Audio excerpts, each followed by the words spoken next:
where I came from, and a moment ago we walked right there, and then I came back. Now I'm sitting here. There's a museum. This flower came from what looked like a weed, and I'm zoomed way in to get the details, because even though it's a beautiful blue flower, beautiful blue kind of lilac flower, far too small to appreciate most of the time. Hello everybody. I'm sitting here and I thought it might be nice to do a meditation video about when you don't feel good, because it seems, and thankfully so, there's a lot of happiness amongst meditation practices, but life's not always happy, and so I have an example to share today that's pretty tame but maybe helpful. I don't know if you can hear in my voice, but I have a lot of congestion with a head cold and sinus pressure, kind of a sore throat and lung heaviness. And so you don't need to be in a good state to meditate. Meditation is bringing yourself wherever you go. And so we had the flower, and this little blue flower is hardly visible if you see this by itself, and this was just part of a larger plant. And so it's only when we stop to actually look. You know what, I didn't stop to smell the flower because I know the plant, because the leaves smell good. But anyway,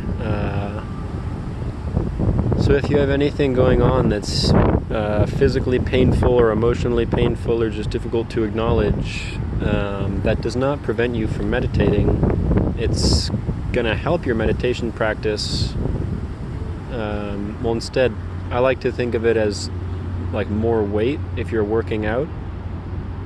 You can get strong with any, let's not get too specific into the analogy, but if you were to work out with more weight than you usually do, you would likely get stronger than you were before.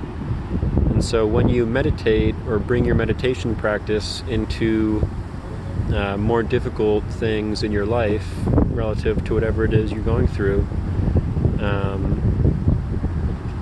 it will still probably be unpleasant and difficult. And while meditation might make you feel better, you shouldn't need to use it as a way to feel better, because sometimes meditation and mood making can overlap. But anyway,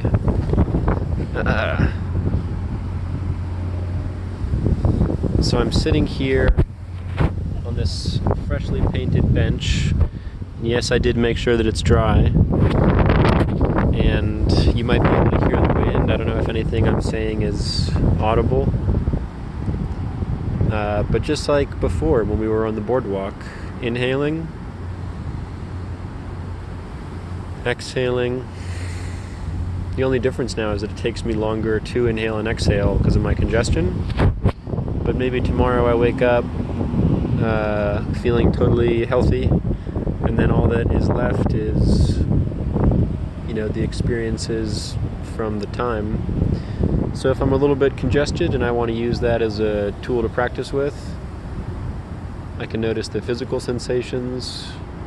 I can notice the feeling of heaviness in the upper front part of my chest, the kind of tingling in this, I think it's a gland that's down here,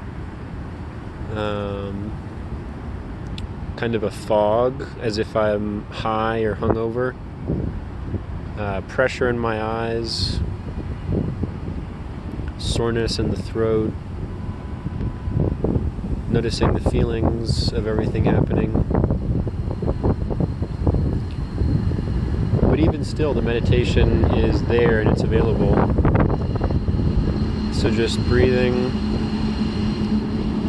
noticing what's happening, and being aware of all the things in the environment.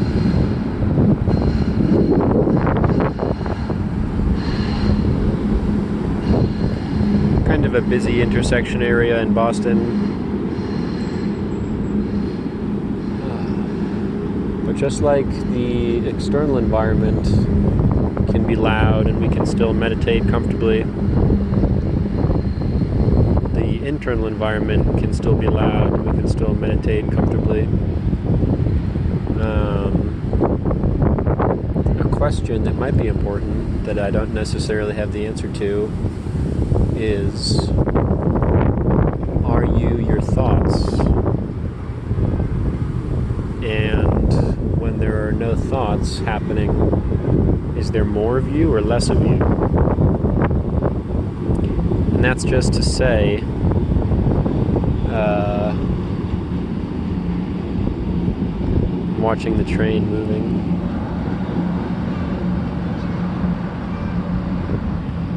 They're going somewhere. I'm actually going to disengage from that last thought and just narrate a meditation. So sitting comfortably, feeling the weight of my body pressing down into this bench, feeling the gentle wind on the right side of my body, especially on my face and my right shoulder. The sleeve is fluttering. Feeling this plant in my hands still. Feeling the warmth of my shirt and my pants. Noticing the grayness in the sky today. Smelling the water and the park and the smells of the city all around me. Seeing birds, seeing buildings. Noticing a feeling of being small. Seeing all this activity. And again, when we notice things, we don't need to judge them. You're welcome to. But judging will involve some kind of thinking. Noticing as well. But it's like putting yourself right on the edge of thought, where you're still present without rolling into thought for a moment. And I do feel somewhat mentally foggy today from the head cold, so bear with me. Yeah. I think maybe we'll just meditate together, and if you want, you can use the tree, because I assume it'll continue moving. I think I'm going to look just at the water. That's where I'm looking.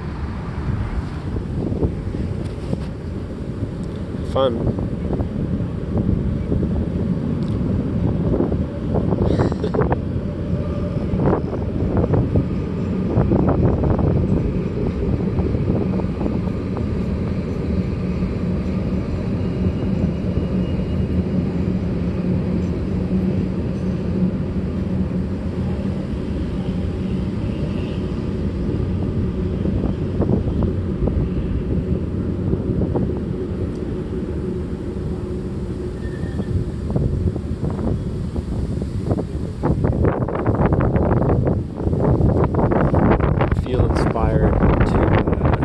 Shared instruction, and that is that what is seeing, if you're looking at the tree, what is seeing the tree? If you're looking at the water, what is seeing the water? Because a lot of the times we identify with different thoughts, either because we're dealing with them and they're maybe a bad thought, or because they're something that we aspire towards and it's a good thought. Like, I am currently a student, so I could think from the lens of I am a student from that perspective. which isn't bad, but it is, I think, by definition, a lens that you're putting yourself through.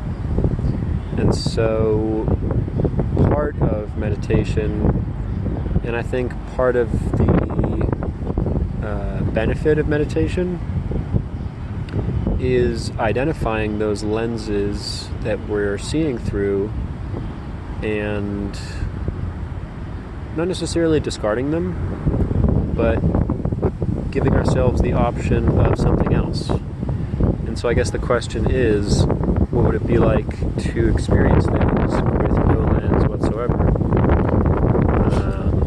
That's kind of the objective, I suppose. Some people say that when you do that it's possible, and that when you do it, things become very clear, like a camera, or like a very poetic, artistic awareness.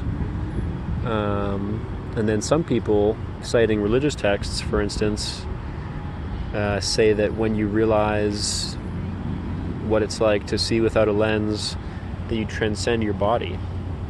And then magic comes into play, stories of, any kind of magical stuff. I don't know, because I don't have personal experience.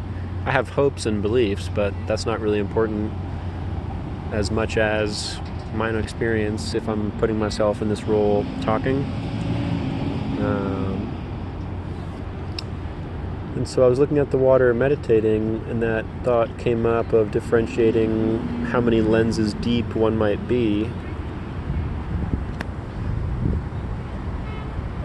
And so taking time throughout the day, every day, a form of meditation if you like, 10 minutes to a couple hours, whatever you want, or just a few seconds here and there. Like for instance, right now, I am, what time is it? It's 4:53. So I'm in between two classes, and earlier I have another break between classes closer to lunchtime. So you could totally imagine a business park like this full of people enjoying their time for lunch and hanging out and stuff. And so you could muse on them, and you could think, okay, well, let's assume these are all healthy, functional people. And then ask yourself, how many lenses might they be living through? And ask yourself, because we don't really know about other people.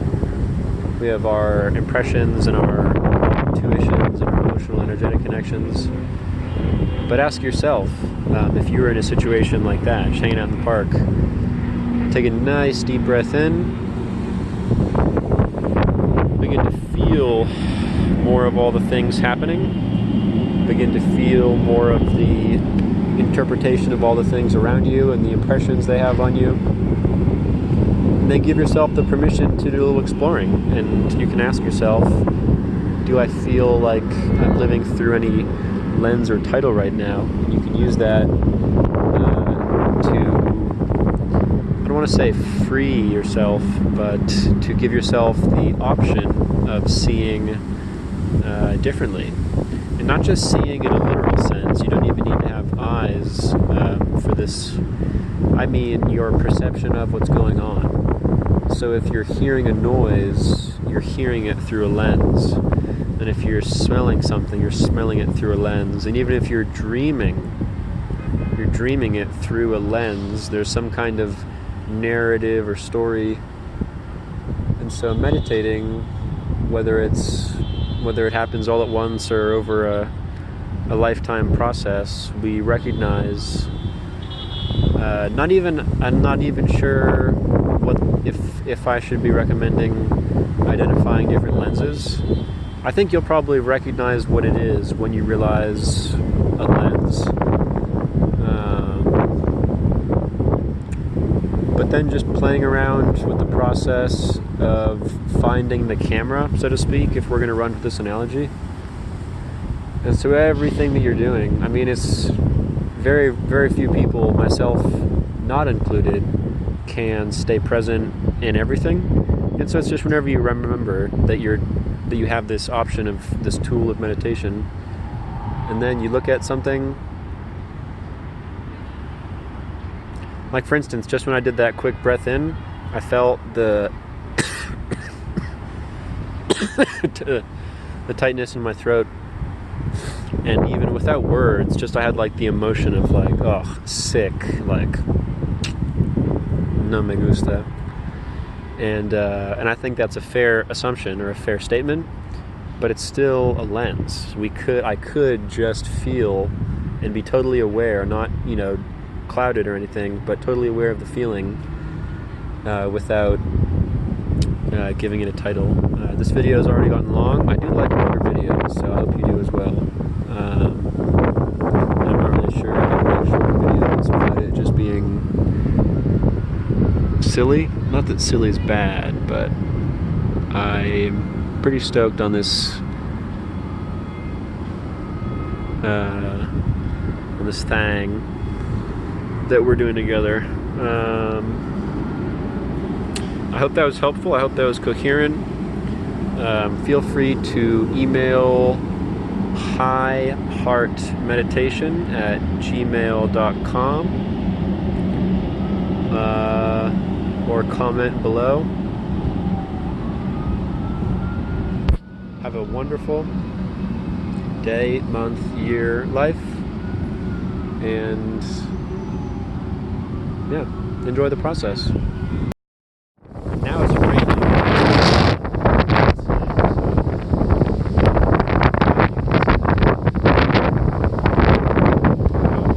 Put together. So, rain, noticing wetness, striking my face repeatedly. Also, a very clear statement of, oh, I don't want rain. So lenses can be very small and simple like that. But be dry again soon.